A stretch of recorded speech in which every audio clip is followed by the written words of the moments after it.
সুপ্রিয় শিক্ষার্থীবৃন্দ, জাতীয় বিশ্ববিদ্যালয়ের অনলাইন ভিডিও ক্লাসে তোমাদের সবাইকে স্বাগতম জানাচ্ছি।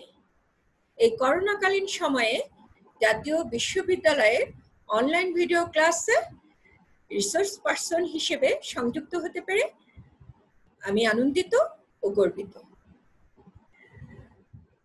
তোমরা সবাই স্বাস্থ্যবিধি মেনে চলবে। আমরা সবাই যদি স্বাস্থ্যবিধি মেনে চলি তাহলে আমরা সবাই ভালো থাকতে পারবো, সুস্থ থাকতে পারবো। সুপ্রিয় শিক্ষার্থীবৃন্দ, আমার সাবজেক্টটি হলো অর্থাৎ বিষয়টি হলো বটানি, উদ্ভিদ বিজ্ঞান। এই প্রোগ্রামটি অনার্স 4th ইয়ার স্টুডেন্টদের জন্য। Course code 243005। Name of course limnology and aquaculture. Lecture number 14। Title of the lecture aquaculture.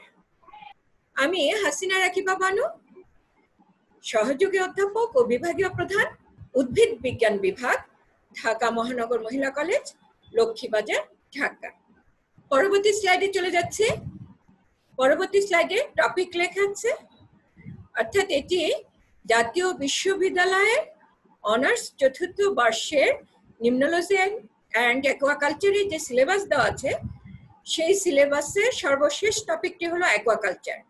Aquaculture থেকে আজকে আমি natural productivity of lakes and ponds এবং maintenance and improvement of lakes and ponds সম্পর্কে আলোচনা করব। তাহলে চলো আজকের লেকচারটি শুরু করি। প্রথমে আছে natural productivity of ponds and lakes. আচ্ছা, পন্ডস অ্যান্ড লেকস এর ন্যাচারাল প্রোডাক্টিভিটি যদি আমরা অ্যাকুয়াকালচারে আলোচনা করি, অ্যাকুয়াকালচার প্রেক্ষাপটে জলজ চাষের প্রেক্ষাপটে আলোচনা করলে জলজ সম্পদ এবং এর উৎস এবং এর থেকে যে উৎপাদন হচ্ছে সেই বিষয়গুলোই কিন্তু আলোচনা করতে হবে। তাহলে আসো আমরা দেখি। বাংলাদেশে মৎস্য সম্পদের প্রধান উৎস দুটি। একটি হচ্ছে আভ্যন্তরীণ জলাশয় এবং অপরটি বাংলাদেশের পাদদেশে অবস্থিত বঙ্গোপসাগর। নদ নদী, খাল বিল, পুকুর, দিঘি, হাওর বাওর ইত্যাদি নিয়ে বাংলাদেশের আভ্যন্তরীণ জলাশয় গঠিত। এর মোট আয়তন 36,40,200 একর। বাংলাদেশে প্রায় 563 কিলোমিটার ব্যাপী উপকূল ভাগ রয়েছে। এসব উপকূলের বিস্তীর্ণ খাড়িতে ও গভীর সমুদ্রে বিভিন্ন প্রকার মাছ, চিংড়ি, শামুক, ঝিনুক, স্কুইড ইত্যাদি প্রচুর পরিমাণে পাওয়া যায়। আভ্যন্তরীণ জলাশয় থেকে যে মৎস্য সংগ্রহ হচ্ছে, অর্থাৎ তোমরা জানো যে মাছের সাথে যে অন্যান্য জলজ প্রাণীও যে উৎপাদন করা হয়ে থাকে বা জলজ সম্পদের আওতায় পড়ে, এইগুলোকে একসাথে সমষ্টিগতভাবে আমরা মৎস্য সম্পদ বলে থাকি। আচ্ছা, আভ্যন্তরীণ জলাশয় থেকে যে মৎস্য সম্পদ সংগ্রহ করা হয়, তাদের লালন পালন ও বাজারজাতকরণ ইত্যাদি কার্যকলাপ করা হয়, সেগুলোকে ইনল্যান্ড ফিশারিজ নামে পরিচিত। আর এই যে সমুদ্র বললাম, আমাদের দেশের উপকূলে বিস্তীর্ণ উপকূল যাচ্ছে, সেই উপকূল থেকে যে মৎস্য সম্পদ আছে সেই মৎস্য সম্পদ আহরণ, সংরক্ষণ, প্রক্রিয়াজাতকরণ ইত্যাদি বিবিধ ব্যবস্থাপনা মেরিন ফিশারিজের অন্তর্ভুক্ত হবে, অর্থাৎ এগুলোকে মেরিন ফিশারিজ বলা হবে। বাংলাদেশে প্রতি বছর মোট কি পরিমাণে মাছ উৎপাদিত হয় তার কোনো পরিসংখ্যান নাই। তারপরেও বিভিন্ন জলাশয় থেকে যে উৎপাদন হয় সেটার একটা পরিমাপ এখানে দেওয়া আছে। সেটা হলো যে বিভিন্ন জলাশয় থেকে প্রতি বছর প্রায় 12.6 লক্ষ মেট্রিক টন মাছ ও চিংড়ি সংগৃহীত হয়ে থাকে। এর মধ্যে আভ্যন্তরীণ জলাশয় থেকে আসে প্রায় 9.85 লক্ষ মেট্রিক টন এবং সমুদ্র থেকে আসে 2.79 লক্ষ মেট্রিক টন। আচ্ছা, এই যে আমাদের আভ্যন্তরীণ জলাশয় থেকে যে 9.85 লক্ষ মেট্রিক টন মাছ এবং চিংড়ি সংগৃহীত হচ্ছে, অর্থাৎ জলজ সম্পদ আহরিত হচ্ছে, এই জলজ সম্পদের উৎস কিন্তু স্বাদু পানি, পুকুর, ডোবা, নদ নদী, দিঘি এগুলো। তো এর সাথে কিন্তু এই জলজ সম্পদের মধ্যে স্বাদু পানির মাছ বা স্বাদু পানির জীব অর্থাৎ অন্যান্য প্রাণীও আলোচনা করা লাগবে। তাহলে স্বাদু পানির মৎস্য সম্পদগুলো কি আমরা দেখি। আচ্ছা, স্বাদু পানির সম্পদ প্রথমে আছে মাছ। পদ্মা, মেঘনা, যমুনা ইত্যাদি বড় বড় নদী, তাদের শাখা নদী সমূহ ছাড়াও বাংলাদেশে প্রচুর দিঘি, পুকুর, বিল, হাওর ও বাওর আছে। এসব জলাভূমি মৎস্য উৎপাদনের জন্য বিশেষ উপযোগী। এদেশে প্রায় 13 লক্ষ পুকুর দিঘি আছে। হ্যাঁ, এগুলোর আয়তন 4 লক্ষ একর। উৎপাদিত মাছের আমাদের যে পরিমাণ মাছ উৎপাদিত হয়, এই উৎপাদিত মাছের 60% আসে স্বাদু পানি থেকে। হ্যাঁ, তবে জলাশয়গুলিতে বিজ্ঞানসম্মত ভাবে যদি চাষ করা যায়, বৈজ্ঞানিক উপায়ে যদি চাষ করা যায়, তাহলে কিন্তু এর থেকে আরো অনেক গুণ মাছের উৎপাদন বাড়ানো সম্ভব। আচ্ছা, আভ্যন্তরীণ জলাশয়গুলিতে প্রায় 200 প্রজাতির মৎস্য রয়েছে, 200 প্রজাতির মাছ। এর মধ্যে রুই, কাতলা, মৃগেল, সরপুঁটি, বোয়াল ইত্যাদি অন্যতম।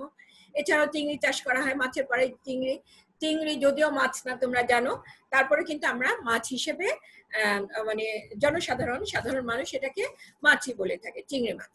এদেশে নদ নদী এবং খালবিলে অন্তত 18 প্রজাতির চিংড়ি মাছ পাওয়া যায়, যেমন হচ্ছে গলদা চিংড়ি, বোদা চিংড়ি, হ্যাঁ, ইত্যাদি। এগুলো এছাড়াও আমরা এগুলো থেকে যে স্বাদু পানি সম্পদের মধ্যে আরো যেগুলি আসবে সেগুলো হলো কাঁকড়া।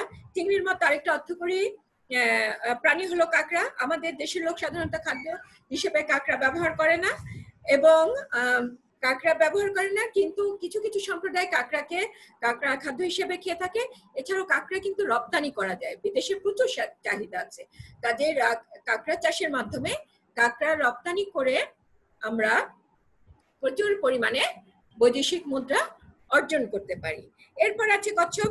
বাংলাদেশের সব নদীতেই কয়েক প্রজাতির কাছিম দেখতে পাওয়া যায়। কচ্ছপ রপ্তানি করে আমরা প্রচুর পরিমাণে কিন্তু বৈদেশিক মুদ্রা উপার্জন করতে পারি, আয় করতে পারি। আচ্ছা, এরপরে আছে ঝিনুক ও শামুক। এদেশের আভ্যন্তরীণ জলাশয়গুলিতে বিভিন্ন ধরনের শামুক, ঝিনুক দেখতে পাওয়া যায়। বিভিন্ন জলজ প্রাণী, পশুর খাদ্য হিসেবে এগুলি ব্যবহৃত হয়। এছাড়াও জানো যে ঝিনুকের খোলস থেকে চুন, বোতাম তৈরি করা হয়। ঝিনুক থেকে বিভিন্ন অর্নামেন্টস তৈরি করা হয়, মালা, কানের দুল ইত্যাদি তোমরা জানো, ইয়াররিং ইত্যাদি তৈরি করা হয়। মুক্তা হিসেবে বিশেষ চাহিদা আছে, অনেক চাহিদা আছে। কাজেই এগুলো স্বাদু পানির সম্পদের আওতায় পড়বে। কাজেই natural productivity of ponds and lakes এর মধ্যে কিন্তু এগুলোর প্রোডাক্টিভিটিও এসে যাবে। আচ্ছা, এরপর আমি একেবারে সংক্ষিপ্ত ভাবে একটু লবণাক্ত পানিতে আর ওই যে সমুদ্রে কি কি জলজ সম্পদ পাওয়া যায় সেই সম্পর্কে একটু আলোচনা করবো। যেহেতু আমাদের দেশে জলজ সম্পদ পুকুর লেক বললেও ওই সামুদ্রিক জলজ সম্পদও কিছু এসে যাবে, লোনা পানির জলজ সম্পদও কিছু এসে যাবে, নিশ্চয়ই তোমরা বুঝতে পারছো।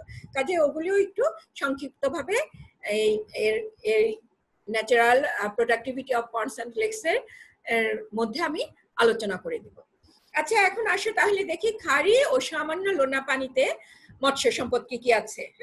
বাংলাদেশের খুলনা, বরিশাল, পটুয়াখালী ও চট্টগ্রাম জেলায় বিস্তীর্ণ খাড়ি অঞ্চলে বিদ্যমান। খুলনা ও বরিশাল জেলার খাড়ি প্রধানত সুন্দরবনের অন্তর্ভুক্ত। হ্যাঁ, এসব খাড়ি অঞ্চল মৎস্য সম্পদে বিশেষভাবে সমৃদ্ধ। সামান্য লোনা পানির যে মাছগুলো আছে সেগুলো তোমরা জানো, লোনা মাছে আমাদের সবচেয়ে প্রিয় মাছ আছে, সেটা কি ইলিশ। এছাড়া চন্দনা, ভেটকি, পোয়া এগুলো দেখতে পাওয়া যায়। আর সামুদ্রিক মৎস্য সম্পদের মধ্যে কি আছে, আমাদের বাংলাদেশের উপকূলে প্রায় 350 মাইল ব্যাপী উপকূল আছে, উপকূল ভাগ। এই উপকূল ভাগ বিভিন্ন মৎস্য, চিংড়ি, অর্থকরী প্রাণীর লীলাভূমি, প্রচুর পরিমাণে পাওয়া যায় এবং এগুলো বাণিজ্যিক দিক থেকে খুবই গুরুত্বপূর্ণ। মাছের মধ্যে যে কাটা, গোংরা, ছুরি মাছ, রূপচাঁদা, ভেটকি, লইট্টা এগুলি খুবই গুরুত্বপূর্ণ মাছ। আর মাছ ছাড়াও হাঙ্গর পাওয়া যায়, বিভিন্ন ধরনের হাঙ্গর সংগ্রহ করা হয়। হাঙ্গর, ছুটে হাঙ্গর, করাত মাছ, করাত হাঙ্গর। সামুদ্রিক চিংড়ি আছে, সামুদ্রিক চিংড়ি পাওয়া যায় প্রচুর পরিমাণে, যেমন খুলনা, বরিশাল, চট্টগ্রাম ইত্যাদি জেলায় প্রচুর পরিমাণে পাওয়া যায়। লোনা পানিতে অন্তত 17 প্রজাতির চিংড়ি পাওয়া যায়, এগুলোর মধ্যে বাগদা চিংড়ি, চাপা চিংড়ি ইত্যাদি উল্লেখযোগ্য। শামুক, ঝিনুকের কথা একটু আগেই বলেছি, শামুক, ঝিনুক ইত্যাদিও এগুলোর মধ্যে পাওয়া যায়, যেগুলো এই মৎস্য সম্পদের উৎপাদনের মধ্যে এসে যাবে। আচ্ছা, এর সাথে আরো কিছু জড়িত যে মৎস্য শিল্প আছে, মাছের কোনো অংশ অপ্রয়োজনীয় না। তোমরা দেখতে পাচ্ছ যে মাছের যে আঁশ, নাড়িভুড়ি, পাখনা এগুলো পরিত্যক্ত মাছ, এগুলোর অংশ বিভিন্ন জিনিস তৈরি করা হয়, যেমন সার তৈরি করা হয়, তোমরা দেখতে পাচ্ছ। এই সারের মধ্যে প্রচুর পরিমাণে নাইট্রোজেন, ক্যালসিয়াম, ফসফরাস থাকে। এটা একটা সুষম সার হতে পারে এবং এই সুষম সার পুকুরে বা জলাশয় ব্যবহার করা যেতে পারে মাছের উৎপাদনের জন্য। আবার মৎস্য চূর্ণ, পরিত্যক্ত মাছ, মাছের বিভিন্ন অংশ মৎস্য চূর্ণ করে উৎকৃষ্ট মানের খাদ্য তৈরি করা যায়, যেটা ফিশ মিল হবে। এই ফিশ মিল বিদেশে রপ্তানি করা যেতে পারে। তারপর যকৃত তেল, এই যে আমি হাঙর বললাম যে হাঙর থেকে তেল সংগ্রহ করা হয়। কড একটা মাছ আছে, কড মাছের লিভার থেকে সংগ্রহ করা হয়। Shark liver oil, cod liver oil, শার্কে থেকে অর্থাৎ হাঙর থেকে, যেটা হাঙরের লিভার থেকে যে তেল পাওয়া যাবে শার্ক লিভার অয়েল বলা হবে। আর কড মাছ থেকে যেটা পাওয়া যাবে কড লিভার অয়েল বলা যাবে। কাজে এই যে এইসব তেলও কিন্তু খুবই ভিটামিন সমৃদ্ধ এবং মানসম্পন্ন। এগুলো আমাদের দৈনন্দিন কাজে বিভিন্ন ক্ষেত্রে ব্যবহার করা হয়ে থাকে, রপ্তানিও করা যেতে পারে। কাজেই তোমরা দেখতে পেয়েছো যে এই যে natural productivity of ponds and lakes এর মধ্যে মৎস্যজাত শিল্প কিছুটা জড়িত, সেটা আমরা আলোচনা করলাম। আচ্ছা, এখন আমরা এর সাথে সম্পর্কযুক্ত আরেকটি বিষয় নিয়ে আলোচনা করব, সেটি হলো অ্যাকুয়াকালচার ইকোনমি। Aquaculture economy. আচ্ছা, অ্যাকুয়াকালচার ইকোনমি কি? অর্থনৈতিক দিক থেকে মৎস্য চাষকে ব্যাখ্যা বা বিশ্লেষণ করাকে অ্যাকুয়াকালচার ইকোনমি বলে। এতে বিভিন্ন জলাশয়ের মৎস্য চাষ, জলাশয়ের মালিকানা বা জলাশয়ের ব্যবস্থাপনা ইত্যাদি বিষয় এর সাথে সংশ্লিষ্ট থাকে। অর্থাৎ পুকুর এবং হ্রদের উৎপাদনের সাথে অ্যাকুয়াকালচার ইকোনমিটা খুবই সম্পর্কযুক্ত একটি বিষয়। যে উৎপাদন যেটা হবে, উৎপাদনের থেকে কি হবে, যে আয়টা হবে। হ্যাঁ, আয় যদি ঠিক মতো না হয় তাহলে কিন্তু উৎপাদন ব্যাহত হবে। কিভাবে? যদি প্রচুর পরিমাণে আয় বা একটা ভালো লাভজনক আয় না হয় তাহলে কেউই এই মৎস্য উৎপাদনে কি হবে, উদ্দীপনা পাবে না। আর যদি উদ্দীপনা না পায় তাহলে কি হবে, মৎস্য উৎপাদন ব্যাহত হবে। তাই এভাবেও আমাদের পুকুর হ্রদে মৎস্য উৎপাদন কিন্তু কমে যাবে। কাজে মৎস্য উৎপাদন বৃদ্ধি করতে হলে বা একটা নির্দিষ্ট পরিমাণে আমাদের চাহিদা পূরণ করার জন্য যদি মৎস্য উৎপাদন করতে হয় তাহলে অবশ্যই আমাদেরকে অ্যাকুয়াকালচার ইকোনমি সম্পর্কে ধারণা থাকতে হবে। কাজে চলো এরপরে আমরা যে বিষয়গুলো এখানে আলোচনা করব সেগুলো শুরু করি। মৎস্য অর্থনীতির উপর প্রভাব বিস্তারকারী কিছু ফ্যাক্টর আছে, এই ফ্যাক্টর সমূহ আমরা আলোচনা করব। সাধারণভাবে অর্থনীতির মূল উদ্দেশ্য হল মৎস্য চাষের উপযোগী শিল্প প্রতিষ্ঠান গড়ে তোলা। এই উদ্দেশ্যকে সফল করার জন্য উৎপাদনকারীকে সর্বোচ্চ আয়ের চেষ্টা করতে হয়। আমি যেটা বলেছি যে যদি সর্বোচ্চ আয় সে করতে না পারে সে কিন্তু এই মৎস্য চাষের ব্যাপারে আগ্রহ দেখাবে না। হ্যাঁ, তাহলে সে কি করতে হবে, প্রথমেই তাকে ওই জলাশয় থেকে কি পরিমাণ আয় হবে সেটা আগে একটা ধারণা নিতে হবে, তারপর সে মৎস্য চাষ শুরু করবে। কাজেই জলাশয়ের প্রতি ইউনিটে মাছের উৎপাদন কি পরিমাণে আয় হয় তা নির্ণয় করতে হবে। যদি প্রতি ইউনিট জলাশয়কে ওয়াই, উৎপাদনকে যদি কিউ, উৎপাদক থেকে প্রাপ্ত মূল্য অর্থাৎ টাকার পরিমাণ পি, এবং মুখ উৎপাদনকে ব্যয়কে, যে উৎপাদন করতে যে ব্যয় হবে, খরচ হবে, সে ব্যয়কে যদি সি ধরা হয় তাহলে অ্যাকুয়াকালচার অর্থনীতির সমীকরণ আমরা নিম্নলিখিত ভাবে দেখাতে পারবো। সেটা কি, y equal to Q into P minus C. হ্যাঁ, এভাবে সে কি করতে পারবে, যে কি পরিমাণ আয় হবে সে আয়টা বের করে নিতে পারবে। তার উৎপাদন খরচ কত হলো বা অন্যান্য জিনিস কত হলো এগুলো থেকে সে ব্যয়টা বের করে নিতে পারবে, তার লাভ কত হবে সেটা বের করে নিতে পারবে। আচ্ছা, এখন এক্ষেত্রে যদি উৎপাদন বৃদ্ধি পায়, হ্যাঁ, তাহলে তাকে ব্যয় কিছুটা কমাতে হবে। সেই হিসেবে অধিক মূল্য পাওয়া গেলে অধিক আয় হবে। অর্থাৎ তার যে উৎপাদন ব্যয় বা অন্যান্য খরচ এটা যদি সে কমায় তাহলে, এবং উৎপাদন যদি বাড়ে তাহলে সেটা থেকে কিন্তু সে বেশি মূল্য পাবে। যখন সে অধিক মূল্য পাবে তখনই কিন্তু সে এই মৎস্য চাষের ক্ষেত্রে আগ্রহ পাবে, হ্যাঁ, এবং উদ্দীপিত হবে, উদ্দীপনা পাবে, যে মৎস্য চাষে করতে আগ্রহ পাবে। এবং সেই জন্য নিম্নে যে আমি উপাদানগুলো এখন আলোচনা করব, অ্যাকুয়াকালচার অর্থনীতিকে এই বিষয়গুলো প্রভাবিত করে। এই বিষয়গুলো সম্পর্কে ভালো জ্ঞান থাকতে হবে, তাহলেই মৎস্য চাষে অধিক মূল্য পাওয়া যাবে, লাভজনক হবে, এবং অধিকভাবে লাভজনক হলে কি হবে, আমাদের লেকস এবং পন্ডসের প্রোডাক্টিভিটি বেড়ে যাবে। কাজে আসো আমরা এগুলো আলোচনা করি যে অ্যাকুয়াকালচার ইকোনমিকে নিম্নলিখিত বিষয়গুলো প্রভাবিত করে থাকে। প্রথমে আছে ইনক্রিজ ইন প্রোডাকশন, অধিক উৎপাদন তারপরে কি আছে মৎস্য মূল্য বৃদ্ধি, মাছের মূল্য বৃদ্ধি কিভাবে করা যায় বা কিভাবে মূল্যটা নির্ধারণ করা হবে, বেশি মূল্য পাওয়া যাবে। এবং তারপর আছে রিডাকশন ইন কস্ট, ব্যয় কিভাবে কমানো যায়। আচ্ছা, প্রথমে আমরা অধিক উৎপাদন, ইনক্রিজ ইন প্রোডাকশন, এই সম্পর্কে আলোচনা করি। এটা আমাদেরকে যদি আলোচনা করি বিভিন্ন বিষয়ের মধ্যে জড়িত থাকবে।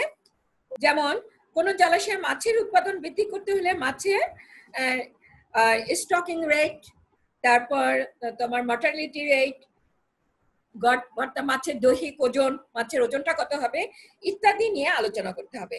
মাছের সার্বিক উৎপাদন বৃদ্ধির জন্য নির্দিষ্ট হারে সার প্রয়োগ করতে হবে, পুকুরকে মাছের উৎপাদনক্ষম করতে হবে, জৈব সার, কৃত্রিম সার সবই প্রয়োগ করতে হবে একটা নির্দিষ্ট মাত্রায়, যাতে মাছের উৎপাদন বৃদ্ধি পায় এবং মাছ ভালোভাবে জন্মায় বা বড় হয়, বৃদ্ধি লাভ করতে পারে। মাছের আয়তনটাও একটা ফ্যাক্টর। কাজে অধিক উৎপাদনের সাথে সংশ্লিষ্ট যুক্ত তিনটি বিষয় এখানে আলোচনা করা যাচ্ছে। একটা হলো স্টকিং, একটা হলো সার্ভাইভাল রেটস এবং শেষেরটি হলো গ্রোথ রেট। তিনটা বিষয়, এই অধিক উৎপাদনের মধ্যে আমরা তিনটা বিষয় আলোচনা করব, স্টকিং, সার্ভাইভাল রেটস এবং গ্রোথ রেট। আচ্ছা, তাহলে প্রথমে আছে স্টকিং কি। প্রথমে আসো আমরা আলোচনা করি স্টকিং কি। কোন জলাশয়ে মৎস্য চাষাবাদের জন্য নির্দিষ্ট হারে মৎস্য মজুত করতে হবে। মৎস্য মজুদের সর্বোচ্চ সীমা ও সর্বনিম্ন সীমা থাকতে হবে, নির্ধারণ করে নিতে হবে যে সর্বোচ্চ আমি কি পরিমাণ করব, সর্বনিম্ন কি পরিমাণ করতে হবে, অন্যথায় কিন্তু মাছের উৎপাদন হ্রাস পাবে। এই ক্ষেত্রে নিম্নলিখিত বিষয়গুলো আমি পরের স্লাইডে চলে যাচ্ছি। তিনটে এই অধিক উৎপাদন তিনটি বিষয়ের উপর নির্ভর করবে বলেছি। স্টকিং আবার চারটা বিষয়ের উপর সাথে সম্পর্কযুক্ত। এই চারটা হলো ফার্টিলাইজার এন্ড ফিডিং, জলাশয়ের উৎপাদন বৃদ্ধি করার জন্য জৈব সার, অজৈব সার দিতে হবে, যেটা বলেছি ইউরিয়া, টিএসপি, এমপি এগুলো, এবং মাছের খাদ্য হিসেবে চালের কুড়া, গমের ভুসি, মৎস্যচূর্ণ ইত্যাদিও নির্দিষ্ট পরিমাণে দিতে হবে। এগুলো যদি নির্দিষ্ট অনুপাতে ব্যবহার করা যায় তাহলে মাছের উৎপাদন বৃদ্ধি পাবে, না হলে কিন্তু মাছের উৎপাদন কমে যাবে। আচ্ছা, এরপর আমরা যেটা নিয়ে আলোচনা করবো পলিকালচার, যে জলাশয়ের মধ্যে একক চাষ না করে, একক চাষ মানে যে কোনো একটা মাত্র প্রজাতির চাষ, এটা চাষ না করে যদি আমরা পলিকালচার করি, অর্থাৎ অনেক ধরনের মাছের চাষ করি একই সাথে, তাহলে কিন্তু দেখা যায় যে মৎস্য উৎপাদনও বেশি হয়, সেখান থেকে আয়ও বেশি পাওয়া যেতে পারে। হ্যাঁ, এবং এটার বিভিন্ন স্তরে যেহেতু বিভিন্ন ধরনের মাছ থাকে, তাহলে বিভিন্ন স্তরে যে খাবারটা থাকবে সেই খাবারেরও অপচয় হবে না। আবার অন্যদিকে মাছ চাষও বৃদ্ধি পাবে, মাছের উৎপাদনও বৃদ্ধি করা যাবে, বিভিন্ন ধরনের মাছ উৎপাদিত হবে। আচ্ছা, এরপর স্টক ম্যানিপুলেশন, পুকুরে বিভিন্ন প্রকৃতির মাছ ছেড়ে একর প্রতি উৎপাদন বৃদ্ধির ব্যবস্থা করতে হবে। জলাশয়ে একই আকারের মাছ চাষ করা যেতে পারে, যে একই আকার একই হবে, যে এই নির্দিষ্ট পরিমাণ এই ধরনের আকার হলে এই আকার পর্যন্ত এই ধরনের মাছগুলো এখানে চাষ করা হবে, তাহলে কিন্তু উৎপাদন দ্বিগুণ হয়ে যাবে। সেই জলাশয়ের উৎপাদন দ্বিগুণ হয়ে যাবে এবং বিভিন্ন ঋতুতে পর্যায়ক্রমে চাষ করা যাবে, এবং শেষ পর্যন্ত কি হবে, ওই জলাশয়ে মাছের উৎপাদন বেড়ে যাবে, জলাশয়ের উৎপাদন বেড়ে যাবে। অ্যারেশন, জলাশয় উৎপাদন বৃদ্ধির জন্য জলাশয়ের পানিতে প্রয়োজনীয় দ্রবীভূত অক্সিজেনের দিকে খেয়াল রাখতে হবে, পরিমিত পরিমাণে যাতে অক্সিজেন দ্রবীভূত থাকে জলাশয়ের পানিতে সেই দিকে বিশেষ খেয়াল রাখতে হবে।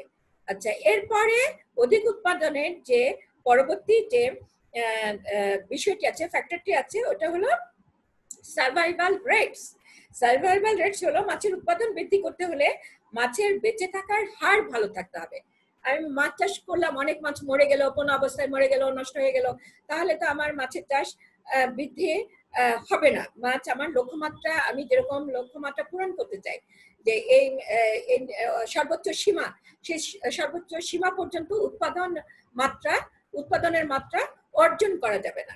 তাহলে কি করতে হবে, মাছের বেঁচে থাকার হার ভালো হতে হবে। এই ভালো কিভাবে ভালো হার আছে সেটা আমরা এই যে একটা সমীকরণের সাহায্যে বের করা যেতে পারে।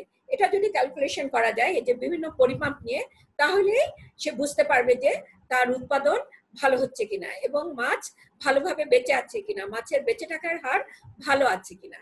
হ্যাঁ, তাহলে সমীকরণটা কি, S = A into Q divided by W2 - W1 divided by 8। এখানে S হলো মজুদের হার, এ হলো জলাশয়ের আকার, কিউ হলো উৎপাদনের পরিমাণ, W1 হলো মজুদের মাছের গড় ওজন, W2 হলো আহরণকৃত মাছের ওজন এবং H ইকুয়াল টু হলো মৎস্য আহরণের হার।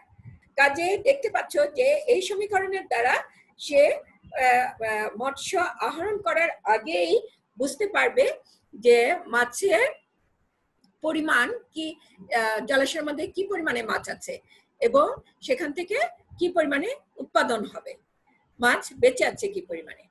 এরপর আমরা গ্রোথ রেট নিয়ে আলোচনা করব। গ্রোথ রেট হলো জলাশয়ে মাছের উৎপাদন নির্ভর করে মাছের গ্রোথ রেটের উপরে, মানে কি পরিমাণ বৃদ্ধি পাচ্ছে, মাছটা বড় হচ্ছে কিরকম। হ্যাঁ, মাছের পোনার মজুদ, খাদ্য সরবরাহ, মাছের ঘনত্ব, এগুলোর উপর গ্রোথ রেট নির্ভর করে। সঠিক মাত্রায় খাবার যদি প্রয়োগ করা না হয় জলাশয়ে, মাছের খাবার যদি জলাশয়ে প্রয়োগ করা না হয়, মাছের দৈহিক বৃদ্ধি পাবে না, এই দৈহিক বৃদ্ধি হার হ্রাস পাবে। দৈহিক বৃদ্ধির হার যদি হ্রাস হয়, মাছের উৎপাদনও কিন্তু ব্যাহত হবে। এরপর আমরা অ্যাকুয়াকালচার ইকোনমি থেকে এটার দ্বিতীয় যে ফ্যাক্টর, সেই ফ্যাক্টর নিয়ে আলোচনা করব, সেটা হলো মৎস্য মূল্য বৃদ্ধি। যেটা বলেছি যে যদি মাছ চাষ করে যদি সে প্রচুর পরিমাণে সেখান থেকে যদি লাভ না করতে পারে, তাহলে যে কেউই সেই মৎস্য চাষে আগ্রহী হবে না। কাজে মাছের মূল্য বৃদ্ধির দিকে বিভিন্ন বিষয়ের উপর নির্ভর করে, সেগুলোর দিকেও খেয়াল রাখতে হবে। মৎস্য চাষ করে অধিক পরিমাণে মাছের মূল্য পেতে নিম্নলিখিত বিষয়ের উপর লক্ষ্য রাখতে হবে। সেই বিষয়গুলো কি? সেই বিষয়গুলো হলো quality of fish, seasonality and social customs, cooperatives marketing, different markets and products. কাজে একটা একটা করে ব্যাখ্যা করি। কি প্রথমে হলো কোয়ালিটি অফ ফিশ, অর্থাৎ মাছের গুণগত মান ঠিক থাকতে হবে। মাছ আকারে বড় সাইজের হবে, সেগুলি ভালো করে আহরণ করতে হবে। আহরণ করার পর তাদের গুণগত মান যেন ঠিক রাখে সেভাবে সংরক্ষণ করতে হবে এবং সরবরাহ করতে হবে, বাজারজাত করতে হবে। এর মধ্যে যদি মাছ পচে যায়, তোমরা জানো যে মাছ খুব দ্রুত পচে যায়, কাজে মাছ যাতে যদি পচে যায় বা সঠিকভাবে যদি বাজারজাত না করা যায়, সঠিকভাবে সরবরাহ না করা যায়, তাহলে কিন্তু সেই যে মাছ যে উৎপাদন করলো জলাশয়ের মধ্যে, ভালো মূল্য পাবে না। ঠিক আছে, কাজে এই দিকে কোয়ালিটি অফ ফিশের দিকে থাকতে হবে, যে মাছটা তাজা আছে, তাজা অবস্থায় সংরক্ষণ করতে হবে, বাজারজাত করতে হবে, গুণগত মান ঠিক থাকতে হবে। আচ্ছা, তারপরে কি সিজনালিটি এন্ড সোশ্যাল কাস্টম। এটা হলে মাছটিকে যদি অধিক মুনাফা অর্জন করতে হলে মাছ ধরার উপযুক্ত মৌসুমে মাছ ধরতে হবে এবং বিভিন্ন এমন সব ঋতুতে যেসব ঋতুতে মাছের চাহিদা বেশি থাকে সেই সব ঋতুতে মাছটা আহরণ করতে হবে। হ্যাঁ, তারপরে বিভিন্ন পূজা পার্বণ আছে, যেমন তোমরা জানো যে পয়লা বৈশাখের দিকে মাছের খুব হয়, চাহিদা থাকে। আবার বিভিন্ন পূজা পার্বণে মাছের চাহিদা থাকে, আমাদের রমজানে, ঈদ ইত্যাদিতেও দেখা যায় যে বিভিন্ন মাছের চাহিদা থাকে কিন্তু বড় মাছের। কাজে ওই অনুযায়ী মাছ উৎপাদন এবং বাজারজাত করতে হবে, তাইলে ভালো মূল্য পাওয়া যাবে। আচ্ছা, এরপর আছে কোঅপারেটিভস মার্কেটিং। কোঅপারেটিভস মার্কেটিং হলো যথাসময়ে বাজারজাতকরণের মাধ্যমে মৎস্য সরবরাহ এবং বাজারজাত করতে হবে। আর মৎস্য উৎপাদন করা হলো, সংরক্ষণ করা হলো, সবকিছু হলো, কিন্তু আমি বিভিন্ন বাজারে সঠিক সময়ে সরবরাহ করতে পারলাম না, হ্যাঁ, তাহলে তো হলো না। কাজে বাজারজাতকরণের দিকে, সরবরাহের দিকেও ভালো করে খেয়াল রাখতে হবে। এরপর আছে ডিফারেন্ট মার্কেটস অ্যান্ড প্রোডাক্টস, অর্থাৎ বিভিন্ন বাজারে মাছের সরবরাহ সমানভাবে নিশ্চিত করতে হবে। আমি কোনো একটা বাজারে বেশি দিয়ে দিলাম, আরেকটাতে কম দিলাম, তো কোনো একটা মার্কেটে আমি বেশি সরবরাহ করলাম, সেখানে মাছটা হয়তো ভালোভাবে বিক্রি হলো না, মাছের দাম পড়ে গেল। আবার আরেক জায়গাতে কম দিলাম, সেখানে দেখলাম যে মাছের চাহিদা অনেক। কাজেই এই যে সমানভাবে সরবরাহ না করার জন্য কিন্তু মাছের ভালো মূল্য পাওয়া যাবে না। বুঝতে পেরেছো? এরপর আমি এই অ্যাকুয়াকালচার ইকোনমি থেকে সর্বশেষ ফ্যাক্টরটি নিয়ে আলোচনা করব। পরবর্তী স্লাইডে চলে যাই। সর্বশেষ ফ্যাক্টরটি হলো রিডাকশন ইন কস্ট, অর্থাৎ মৎস্য উৎপাদনে যে ব্যয়, যে খরচটা হয়, সেই খরচ কিভাবে কমানো যায় বা সহনশীল পর্যায়ে রাখা যায়। কাজে তাহলে আমাদের কি করতে হবে? মৎস্য উৎপাদনে যে বিষয়গুলো জড়িত, সেই বিষয়গুলোর দিকেও খেয়াল রাখতে হবে। যেমন কস্ট অফ কনস্ট্রাকশন, নির্মাণ খরচ। কি নির্মাণ খরচ? পুকুর, জলাশয়, দিঘি এগুলো যদি তৈরি করে এটাতে একটা নির্মাণ খরচ যাবে এবং প্রচুর পরিমাণে খরচ হয়। এই খরচ যাতে অধিক না হয় সেদিকে খেয়াল রাখতে হবে। অধিক মানে কি, আমি পুকুর, ধরো আমি একটা পুকুর নির্মাণ করলাম, পুকুর তৈরি করলাম যেখানে আমি চাষ করব। হ্যাঁ, মৎস্য চাষের উদ্দেশ্যে আমি পুকুর নির্মাণ করলাম। তো পুকুর নির্মাণ করার একটা খরচ আছে না, মাটি খনন করতে হবে, পাড় ঠিক করতে হবে ইত্যাদি, পানি দিয়ে ভরাট করতে হবে, পরিবেশ ঠিক রাখতে হবে, তো এটার একটা খরচ আছে। এখন এই খরচটা যদি আমি ওই জলাশয়ে যে মাছ চাষ করব সেটা বিক্রির মাধ্যমে এগুলি খরচ মিটিয়ে আমি যদি লাভ না করতে পারি তাহলে আমি কি হব? ক্ষতিগ্রস্ত হব। যে চাষি বা যে জেলে এই চাষ করতে যাবে, সে যদি এখান থেকে তার লাভ না থাকে সে তো আর এই মৎস্য চাষে উৎসাহিত হবে না। তখন কি হবে? আলটিমেটলি আমাদের দেশে মৎস্য উৎপাদন হ্রাস পাবে, লক্ষ্যমাত্রা অর্জন হবে না। কাজেই এইগুলোর দিকেও সবাইকে, যারা এর সাথে জড়িত থাকবে, চাষি, মৎস্য চাষী বা জেলে, এদের এগুলোর দিকেও লক্ষ্য রাখতে হবে যেন কনস্ট্রাকশনে অতিরিক্ত খরচ না হয়। এরপর আছে cost of feed and fertiliser.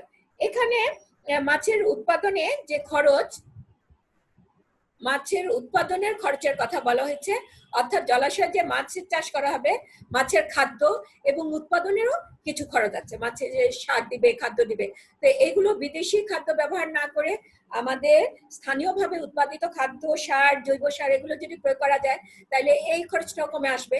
মাছের খাদ্য হিসেবে, মাছের সার হিসেবে যে জৈব রাসায়নিক পদার্থ দেওয়া হয়, হ্যাঁ, সেগুলো খরচ কমে আসবে। কস্ট অফ লেবার খরচ যদি অনেক বেশি থাকে সেগুলো কমিয়ে আনতে হবে। হ্যাঁ, লক্ষ্য রাখতে হবে যে অতিরিক্ত খরচ যেন এখানে না হয়। তারপরে কস্ট অফ ওয়াটার, জলাশয় যেখানে তৈরি করা হবে তার আশেপাশে পানির উৎসের কাছে করতে হবে। অনেক দূর থেকে যদি পানি ওই জলাশয়ে দিতে হয় তাহলে কি হবে? পানির খরচটা বেশি হয়ে যাবে। আর যদি আশেপাশে কোথাও জলাশয় থাকে সেখান থেকে যদি পুকুরে পানি দেওয়া লাগে তাহলে কম খরচ পড়বে, বুঝতে পারছো? তারপর হলো ইন্টারেস্ট। অনেক সময় জলাশয়ে মাছ চাষ করার জন্য কৃষি ঋণ নিতে হয়, মৎস্য চাষ ঋণ নিতে হয়। এখন যদি উচ্চ হারে যদি সে এই ঋণ গ্রহণ করে, এই ঋণ পরিশোধ করতে যদি সে ক্ষতিগ্রস্ত হয়ে যায় তাহলে তার কেউ এই মৎস্য চাষে যাবে করতে আগ্রহ পাবে না। কাজে ব্যাংকগুলো থেকে যে এই জলজ চাষের জন্য যে ঋণ দেওয়া হয় সেই ঋণও যাতে কম সুদে চাষে, কম সুদে যাতে এই মৎস্য চাষিরা পায় সেই ব্যবস্থাও করতে হবে, সেই দিকেও খেয়াল রাখতে হবে। তারপর মার্কেটিং কস্ট হলো মৎস্য বাজারজাতকরণের জন্য অবশ্যই খেয়াল রাখতে হবে যে বাজারজাতকরণ, পরিবহন, হ্যাঁ, সরবরাহ, এগুলির ক্ষেত্রে যেন অতিরিক্ত ব্যয় না হয়, অতিরিক্ত খরচ না পড়ে যায়। এরপরে আছে ল্যান্ড লিজ মানে একটু আগে আলোচনা করেছি, নির্মাণ খরচের আওতাতে আসবে। অর্থাৎ অনেক জমি, বিঘা জমি লিজ নেওয়া হয় মাছ চাষ করার জন্য। তাই এই লিজ যে নেওয়া হয় এটা দিকেও লক্ষ্য রাখতে হবে যে এই লিজ নেওয়ার টাকা যদি অনেক বেশি হয়, সেটা যদি এখানে মাছ চাষ করে সেই লিজের টাকা দিয়ে যদি তার লাভ না থাকে তাহলে তো সে মৎস্য চাষে আগ্রহ পাবে না। কাজে এই যে জমিতে লিজ নিবে মৎস্য চাষ করার জন্য, এই লিজের টাকাটাও যেন সহনশীল পর্যায়ে থাকে সেই দিকেও লক্ষ্য রাখতে হবে। কাজে তোমরা দেখতে পাচ্ছ যে এই যে natural productivity of ponds and lakes, এর সাথে অ্যাকোয়াকালচার ইকোনমিও জড়িত, এবং অ্যাকোয়াকালচার ইকোনমিও বিভিন্ন ফ্যাক্টরের উপর নির্ভরশীল। বিভিন্ন ফ্যাক্টরগুলো নিয়ে আমি আলোচনা করলাম, আশা করছি তোমরা বুঝতে পেরেছো। এরপর আমি এর পরবর্তী স্লাইডে চলে যাব।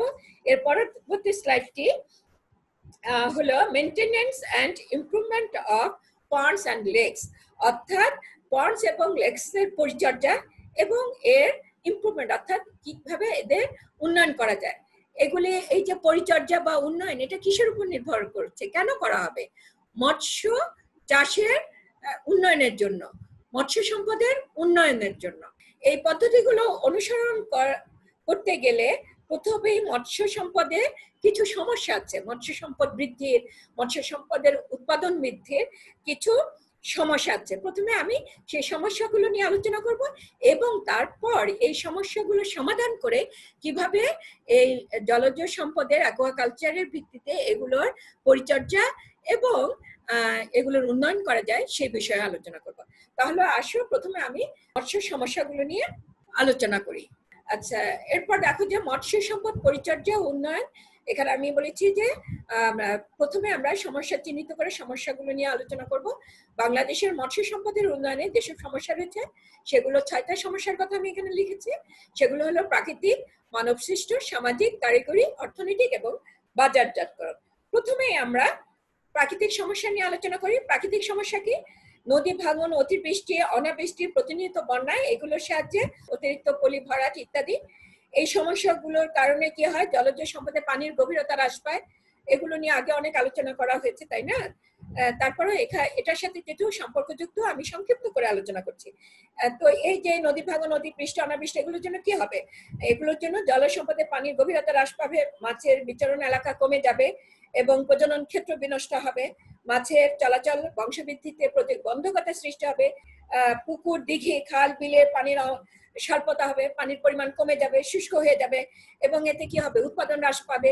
কাজে আমরা দেখতে পাচ্ছি যে এই যে প্রাকৃতিক ভাবে পলি বা বালতি দিয়ে ভরাট হয়ে যাওয়া, এবং প্রাকৃতিক জৈব পদার্থের পরিমাণ কমে যাওয়া, এগুলোর সাহায্যে প্রাকৃতিক ভাবে মৎস্য সম্পদের উৎপাদন ক্ষতিগ্রস্ত হচ্ছে, তাই না?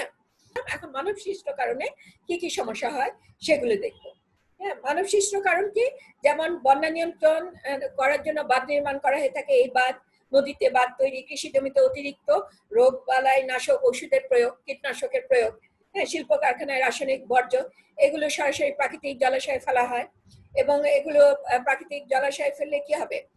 যে প্রাকৃতিক জলাশয়ের পরিবেশ নষ্ট হয়ে যাবে, মাছ চাষ, মাছের উৎপাদন ব্যাহত হবে। এগুলো কি কারণে হয়ে থাকে? এগুলো দেখা যায় যে প্রকল্প প্রণয়ন যারা করে থাকে, বিভিন্ন প্রকল্পতে নিয়ে থাকে, এই যে বাঁধ নির্মাণ বা নদীতে বাঁধ তৈরির, এরা সংশ্লিষ্ট আন্তঃসংগঠনের মধ্যে সমন্বয় এবং দক্ষ পরিকল্পনাবিদের অভাব। যে বিভিন্ন মন্ত্রণালয় কি থাকে না, সমন্বয় থাকে না। তারপরে দক্ষ পরিকল্পনাবিদদের অভাব থাকে, অপরিকল্পিতভাবে ক্ষতিকর কীটনাশক ছিটানো হয়ে থাকে। এগুলোর জন্য এই সমস্যাগুলো তৈরি হয়ে থাকে এবং এগুলোর জন্য আমি যেটা বলেছি যে মাছের প্রজনন ও লালন পালন ক্ষেত্রে পরিবেশ বিনষ্ট হয়ে যেতে পারে এবং মাছের স্বাভাবিক চলাচল ব্যাহত হবে, জৈবিক অবস্থায় ক্ষতি, পানি দূষণের ফলে ডিম পোনার মৃত্যু, মাছের মৃত্যু হতে পারে ইত্যাদি বিভিন্ন ক্ষতি হয়ে থাকে। সামাজিক সমস্যা কি? যে জলজ সম্পদের যৌথ মালিকানা থাকতে পারে। কেউ বললো যে মাছ চাষ করবে, অন্যজন বললো যে মাছ চাষ করবে না। যৌথ মালিকানা থাকলে এরকম সমস্যা হতে পারে। শত্রুতা থাকতে পারে, শত্রুতা করে দেখো যে জলাশয়ের মধ্যে বিষ প্রয়োগ করে, মাছ মেরে ফেলে বা বিভিন্ন সমস্যা তৈরি করে। তাতে এ ধরনের সামাজিক সমস্যা থাকে। কারিগরি সমস্যা হলো মাছ চাষের উদ্দেশ্যে পুকুর খনন করা, সঠিকভাবে মৌসুমী এবং বাৎসরিক জলজ সম্পদ সময়ের উৎপাদন করার জন্য যে বিভিন্ন জলাশয়ের ব্যবহার করা, পুকুর প্রস্তুত থেকে পানি সেচ কার্যক্রমের সুষ্ঠু ব্যবহার, এগুলোর সাথে জড়িত বিভিন্ন কারিগরি সমস্যা এগুলোর মধ্যে পড়বে। অর্থাৎ ঠিকভাবে হয়তো জলাশয়ের মধ্যে সুষ্ঠু পরিবেশ রাখা গেল না, মৎস্য উৎপাদনের ক্ষেত্রে সুষ্ঠুভাবে আহরণ করা গেল না, আহরণ করার পর ভালোভাবে সংরক্ষণ করা গেল না। এগুলোর মধ্যে এই কারিগরি সমস্যার মধ্যে পড়বে। আচ্ছা, অর্থনৈতিক হলো মাছ চাষের গ্রাম পর্যায়ে সাধারণত মৎস্য চাষীদের প্রয়োজনীয় অর্থের অভাব থাকে। তারা যদি সঠিক পরিমাণে অর্থ না পায়, ঋণ না পায়, তাহলে কি করবে? এই মাছের উৎপাদন ব্যাহত হবে। কাজে মাছ ভালোভাবে তারা পরিচর্যা করতে পারবে না। কাজে তাহলে পরিচর্যা না করলে মাছের বা ওই জলাশয়ের উন্নয়নও করা সম্ভব হবে। অর্থাৎ এই মৎস্য পরিচর্যা ও উন্নয়নে অর্থনৈতিক দিকটিও জড়িত। এরপর আছে বাজারজাতকরণ। বাজারজাতকরণ কিন্তু একটু আলোচনা করে ফেলেছি যে গ্রাম পর্যায়ে কম বাজারজাতকরণের ক্ষেত্রে যাতে বেশি উচ্চ মূল্য না থাকে, কম মূল্যে যাতে বাজারজাত করতে পারে, দ্রুত পরিবহন করতে পারে, মাছ যেহেতু নষ্ট হয়ে যায়, বা বরফ কল স্থাপন করা যেতে পারে যাতে তারা বরফ পায়, বরফ দিয়ে আচ্ছাদিত করতে পারে, ভালোভাবে সংরক্ষণ করতে পারে। এই বিষয়গুলো এটার সাথে জড়িত থাকবে। আচ্ছা, এতক্ষণ আমরা মৎস্য সম্পদের পরিচর্যা এবং উন্নয়ন করতে হলে এই ক্ষেত্রে যে মৎস্য সম্পদের ক্ষেত্রে যে কিছু সমস্যা আছে সেই সমস্যাগুলো নিয়ে আলোচনা করলাম। এখন আমরা এই সমস্যাগুলো কিভাবে সমাধান করে পুকুর এবং জলাশয়ের পরিচর্যা এবং উন্নয়ন করা যায় সে বিষয়ে আলোচনা করব। আচ্ছা, প্রথমত যেটা করতে হবে, সকল হাজা মজা পুকুর দিঘি সংস্কারের উদ্যোগ নিতে হবে। সংস্কার মানে কি, এগুলো যদি ভরাট হয়ে যায় বা এগুলোর পরিবেশ যদি, জলাশয়ের পরিবেশ, পানির পরিবেশ যদি নষ্ট হয়ে গিয়ে থাকে, এগুলোকে আবার সুষম পরিবেশে ফেরত আনতে হবে। অর্থাৎ জলাশয় ভরাট হয়ে গেলে খনন করা লাগবে, জলাশয়ের পানি কমে গেলে পানি সরবরাহ করতে হবে, পানি সেচ দিতে হবে।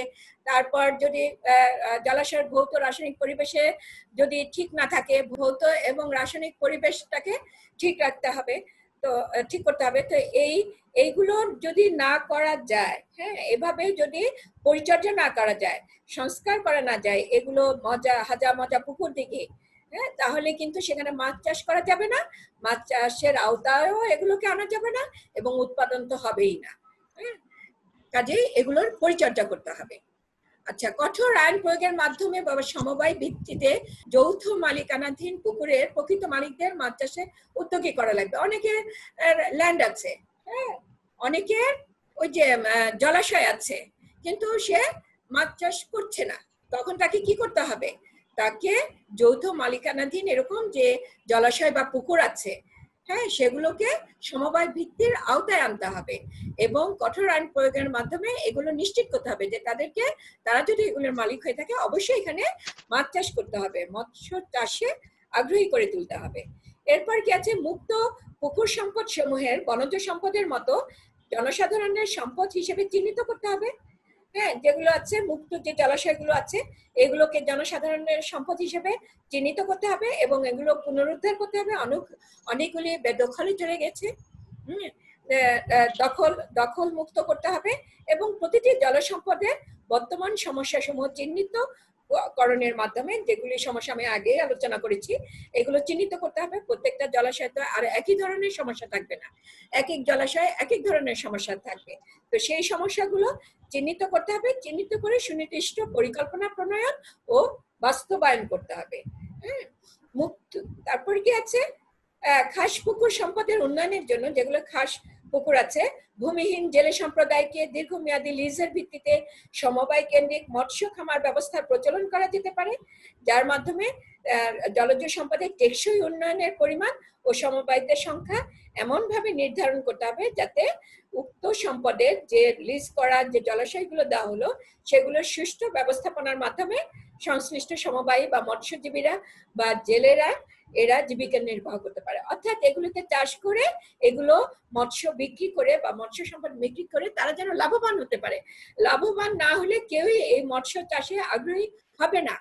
হ্যাঁ, তাহলে আমাদের এই যে মৎস্য চাষের আমরা যে উন্নয়ন করব, হ্যাঁ, পুকুর এবং সংস্কার করব এবং এগুলোর পরিচর্যা করব, এগুলো সবকিছুই কিন্তু এই আয়ের সাথে, মৎস্য সম্পদ থেকে যে আয়, তার সাথে সম্পর্কযুক্ত, যেটা একটু আগে আমি অ্যাকোয়াকালচার ইকোনমিতে আলোচনা করেছি। তারপর দেখো, যে সকল গভীর প্লাবন ভূমি সমূহ কারিগরি ও অর্থনৈতিক দৃষ্টিকোণ থেকে বন্যা মুক্ত করা সম্ভব, বন্যার জন্য অনেক ক্ষতিগ্রস্ত হয়ে থাকে, সেক্ষেত্রে আমাদের নজর দিতে হবে।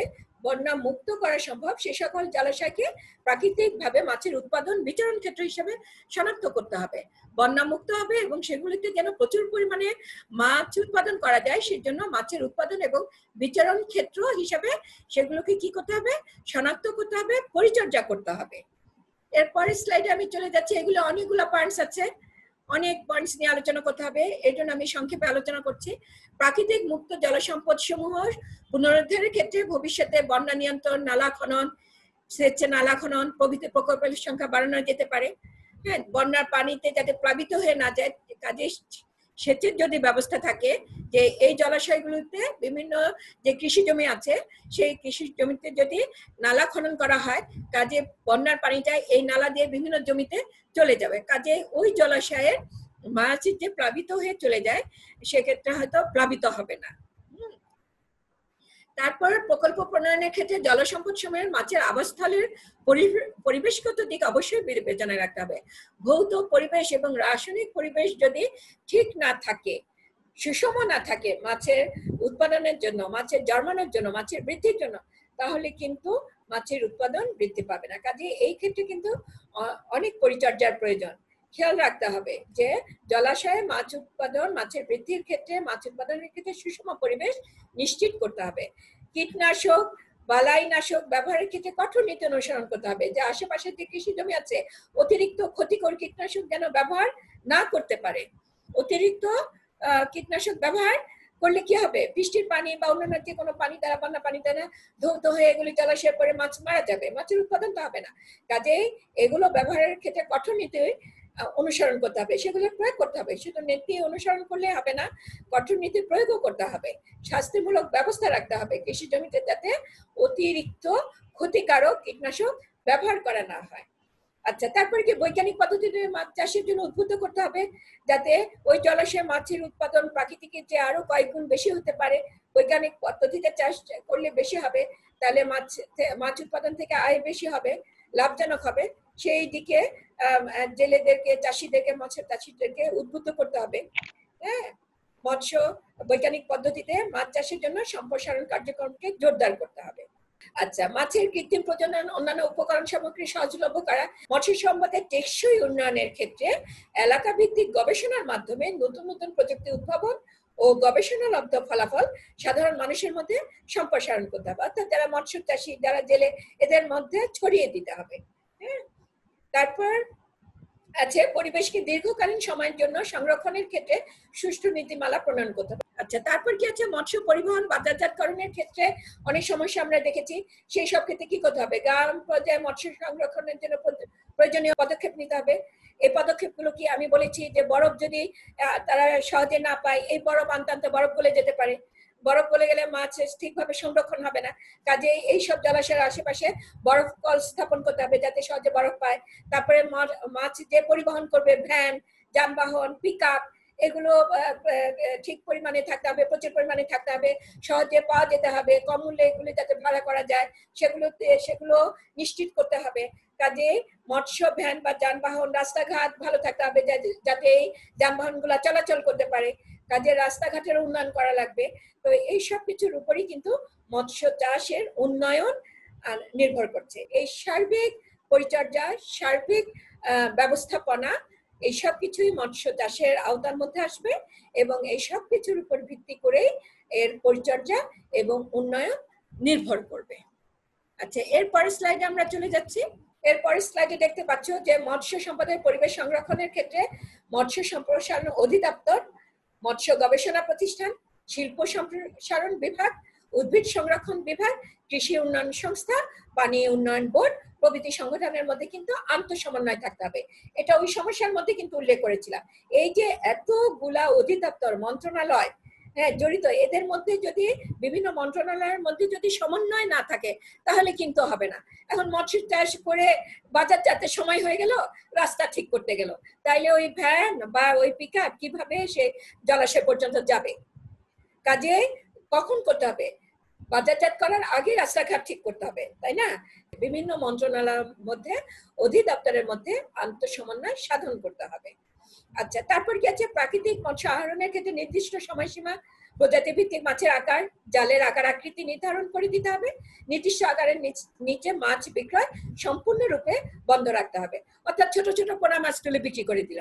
ওই যে ইলিশ মাছ যখন সংগ্রহ করা হয়, কি করে, জাটকা ইলিশ মাছ সংগ্রহ করে ফেললো, এটা বন্ধ করতে হবে। এটা বন্ধ করে মাছ নির্দিষ্ট আকারে বড় হবে, নির্দিষ্ট পরিমাণে বৃদ্ধি হবে, নির্দিষ্ট সাইজের আকারের মাছ বিক্রি করতে পারবে। এইভাবে এটা কঠোরভাবে এগুলো নিয়ন্ত্রণ করতে হবে যে।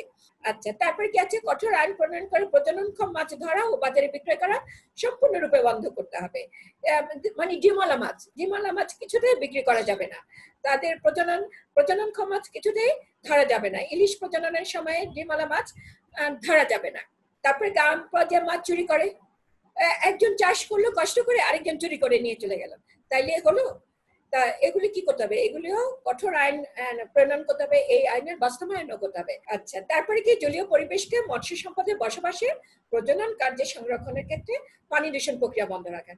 বিভিন্ন ভাবে পানি দূষিত হয় জলাশয়ের মধ্যে, তোমরা দেখেছো এর আগের লেকচারগুলোতে আমি বলেছি।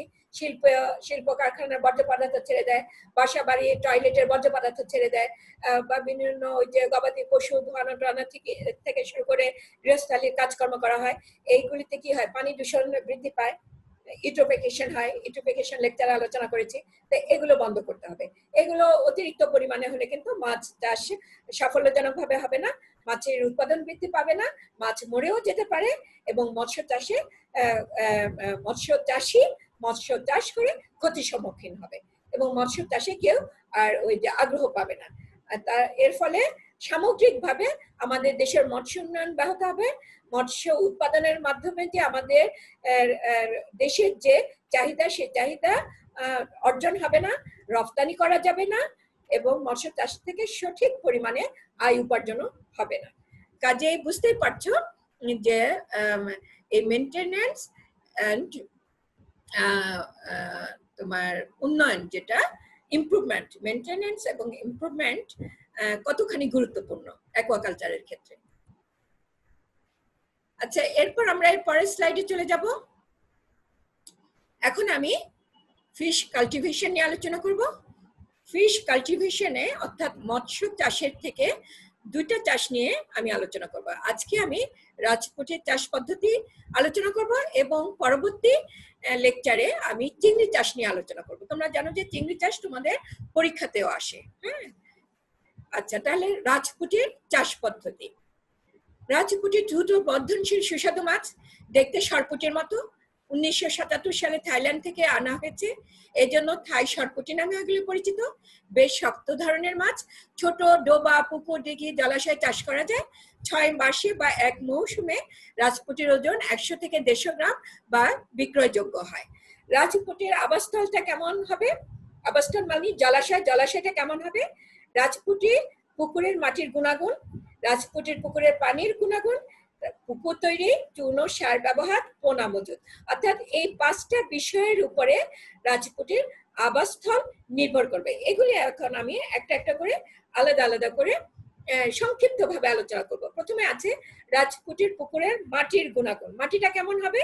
মাটি দোআঁশ ও পলি দোআঁশ মাটির পুকুর এই মাছ চাষের জন্য উপযোগী। রাজপুটি মাছ চাষের জন্য বদ্ধ জলাশয়ের পানির উপযোগিতা ও কার্যকারিতা মাটির কয়েকটি সূচকের উপর নির্ভর করে, অর্থাৎ মাটিটা কি রকমের হবে সেটার উপর নির্ভর করে, পরিমাণ বা মাত্রার উপর নির্ভর করে বিভিন্ন বিষয়ের। কোন কোন বিষয়গুলো নির্ভর করে? PH, phosphorus, nitrogen, carbon die oxide, জৈব পদার্থ, এগুলির পরিমাণ, এগুলির মাত্রার উপর এই পুকুরের গুণাগুণ নির্ভর করে থাকে। পুকুরে মাটির গুণাগুণটা কেমন থাকবে? যেমন পিএইচ এর পরিমাণটা কেমন থাকবে? মাটির পিএইচ 6 থেকে 8 এর মধ্যে থাকবে। মাটির পিএইচটা যদি 6 থেকে 8 এর মধ্যে থাকে, তাহলে এই সরপুটিটা সেখানে ভালোভাবে বৃদ্ধি পাবে, জন্মাবে এবং বৃদ্ধি পাবে। নাইট্রোজেন, নাইট্রোজেন 100 গ্রাম মাটিতে 8 থেকে 10 মিলিগ্রাম নাইট্রোজেন থাকবে, তাহলে চাষ ভালোভাবে করা যাবে। এখন আসছো রাজপুটির পুকুরের পানির গুণাগুণটা দেখি। পানির গুণাগুণ কেমন থাকবে? পানির বর্ণ হালকা সবুজ হলে পানি অধিক উৎপাদনশীলতা নির্দেশ করবে। যখন হালকা সবুজ থাকবে তখন বোঝা যাবে যে না, এই জলাশয়টার মধ্যে রাজপুটি ভালোভাবে চাষ হচ্ছে এবং রাজপুটির উৎপাদনও বৃদ্ধি, প্রচুর উৎপাদন হবে। হ্যাঁ, গভীরতা, পুকুরে পানির গভীরতা 1.5 মিটার থেকে 3 মিটার পর্যন্ত হবে। এর বেশি গভীর হলে রাজপুটি চাষের উপযোগী হবে না। পুকুর তৈরি, পুকুরটা কিভাবে তৈরি করতে হবে? পুকুরের আয়তন 25 থেকে 100 শতক হবে। গভীরতা 1 থেকে 1.5 মিটার হলে ভালো হয়, আগেই বলেছি। পুকুরের পার নিচু থাকলে যেন বন্যা বা জোয়ারের পানি এখানে প্রবেশ করতে না পারে, সেজন্য পাড়টা কি হবে? উঁচু করে দিতে হবে। রাজপুটি যেখানে চাষ করা হবে চারদিকের পাড়টা উঁচু করে দিতে হবে। পুকুরের তলদেশে অনেক যদি কাদা থাকে, সেই কাদা যেন যে মাছ চাষের উপযোগী না, কাদা তুলে ফেলে দিতে হবে। পুকুর তৈরিতে আরো কিছু বিষয় আমাদেরকে খেয়াল রাখতে হবে। সেগুলো হলো জলজ আগাছা মাছের পুষ্টি উপাদান গ্রহণ করে থাকে, পুকুরে সূর্যের আলো প্রবেশে বাধা দেয়। সেই জলাশয়ে যেন বেশি পরিমাণে জলজ আগাছা না হতে পারে, মাছের উৎপাদনের জন্য ক্ষতিকর হবে। তোমরা জানো যে বোয়াল, শোল, টাকি এগুলো রাক্ষুসে মাছ। এই রাক্ষুসে মাছ যদি ওই জলাশয়ে থাকে তাহলে কিন্তু রাজপুটি খেয়ে ফেলবে, পোনাগুলা খেয়ে ফেলবে, তাইলে কিন্তু উৎপাদন মারাত্মকভাবে ব্যাহত হবে। কাজে সেই দিকেও পুকুর তৈরির ক্ষেত্রে সেটাও লক্ষ্য রাখতে হবে যে পুকুরে যেন কোনো রাক্ষুসে মাছ না থাকে। আচ্ছা, এরপর আমরা চুন ও সার ব্যবহার নিয়ে আলোচনা করব। চুন প্রয়োগে মাটির ভৌত ও রাসায়নিক গুণাগুণ ভালো হয়। পানির পিএইচ 8.5 এর বেশি হলে চুন প্রয়োগের প্রয়োজন নেই। না হলে প্রতি শতকে 1 থেকে 2 কেজি চুন প্রয়োগ করতে হবে জলাশয়ে। আচ্ছা, আর সারকে পুকুরে মাছের প্রাকৃতিক খাদ্য উৎপাদনের জন্য পরিমিতভাবে জৈব অজৈব সার প্রয়োগ করতে হবে। জৈব সার হিসেবে প্রতি শতকে 15 কেজি, অজৈব সার হিসেবে গোবর, হাঁস মুরগির বিষ্ঠা ইত্যাদি পুকুরে দিতে হবে। প্রতি শতকে 100 থেকে 150 গ্রাম ইউরিয়া এবং 60 থেকে 80 গ্রাম টিএসপি দিতে হবে এই রাজপুটি উৎপাদনের জন্য। কাজে কি পরিমাণে সার এবং চুন দিতে হবে তোমরা বুঝতে পারলে। এরপরে আমি পোনা মজুদে চলে যাব। উন্মতে আছে পোনা মজুদ। সার প্রয়োগের 7 দিনের মধ্যে পোনা মজুদ করতে হবে। সরকারি বা বেসরকারি খামার থেকে পোনা সংগ্রহ করে শতকের পুকুরের প্রতি শতকে 5 থেকে 7 সেন্টিমিটার আকারে 70-75টি পোনা ছাড়তে হবে। সাধারণত বৈশাখ থেকে কার্তিক মাস পর্যন্ত পোনা পাওয়া যায়। রাজপুটির খাদ্য ব্যবস্থাপনা। এদের প্রাকৃতিক খাদ্য হলো ফাইটোপ্লাঙ্কটন, জুপ্লাঙ্কটন, অ্যাজোলা, পানি জাতীয় উদ্ভিদ ইত্যাদি। সম্পূর্ণ খাদ্য তৈরির মূল অনুপাত হলো চালের কুড়া বা গমের ভুসি 75 ভাগ দিতে হবে, সরিষার খোল 25 ভাগ দিতে হবে। এইভাবে 75 এবং 25 ভাগ দিয়ে 100 ভাগ করে সেটা পুকুরে দিতে হবে। এরপরের স্লাইডে আমি চলে যাচ্ছি। আচ্ছা, এরপর আমরা ফলন এবং লাভ দেখি। 5-6 মাসে রাজপুটি 150 থেকে 200 গ্রাম হয়, ওজনের হয় এবং হেক্টর প্রতি 1.5 থেকে 2 টন ফলন হয়। এতে শতকে ফলন হয় গড়ে 70 কেজি করে। এর মূল্যমান প্রায় 8,000 টাকা হয় এবং এটা যে চাষ করা লাগলো সে ব্যয় যদি 1,500 টাকা ধরা হয় তাহলে 6,500 টাকা লাভ থাকছে। রাজপুটির কিছু রোগ আছে। এই রোগের মধ্যে ব্যাকটেরিয়া ঘটিত রোগ আছে, বিভিন্ন কারণে রোগ হয়। দেখো ক্ষত রোগ আছে। ক্ষত রোগ তোমার অ্যাফায়ানোমাইসিস ছত্রাক সহযোগে এই ব্যাকটেরিয়ার দ্বারা রোগ হয়ে থাকে। এই রোগের লক্ষণগুলো হলো মাছের গায়ে ছোট ছোট লাল দাগ, ক্ষত দেখা দেয়, ক্ষতে চাপ দিলে দুর্গন্ধ বের হয়, মাছ ভারসাম্যহীন ভাবে চলাফেরা করে, খাওয়া কমে যায় এবং এগুলো মানে বুঝতে পারছি উৎপাদন কম হবে, আকারে বৃদ্ধি কম পাবে। হ্যাঁ, এবং এগুলো প্রতিকারের জন্য শুকনো মৌসুমে কি করা লাগবে? শুকনো মৌসুমে পুকুরে তলা শুকিয়ে শতকে 1 কেজি চুন, 1 কেজি লবণ দিতে হবে। জমিতে শতকে 100 থেকে 200 গ্রাম বায়োগ্রোথ দিতে হবে। তাহলে দেখা যাবে যে এই ব্যাকটেরিয়ার দ্বারা আক্রান্ত হবে না। হ্যাঁ, তারপরে রোগটা কি হয় দেখো, লেজ ও পাখনা পচা রোগ। এই লেজ ও পাখনা পচা রোগ কাদের দ্বারা হয়? মিক্সোব্যাকটেরিয়াম, সিউডোমোনাস ব্যাকটেরিয়া, এগুলো ব্যাকটেরিয়ার দ্বারা এই লেজ ও পাখনা পচা রোগ হয়। এই লেজ ও পাখনা পচা রোগের লক্ষণ কি? দেহে পিচ্ছিল পদার্থ কমে যায়, লেজ ও পাখনা খসে পড়ে, লেজ ও পাখনার সাথে দাগ ও পচন দেখা যায়। পচন দেখা দিলে মাছের উৎপাদন ব্যাহত হবে, মাছ প্রচুর পরিমাণে উৎপাদিত হবে না, নির্দিষ্ট আকারে বৃদ্ধি পাবে না। কাজে মৎস্য চাষটা, এই রাজপুটির চাষটা কি ক্ষতিগ্রস্ত হবে চাষ করতে গিয়ে।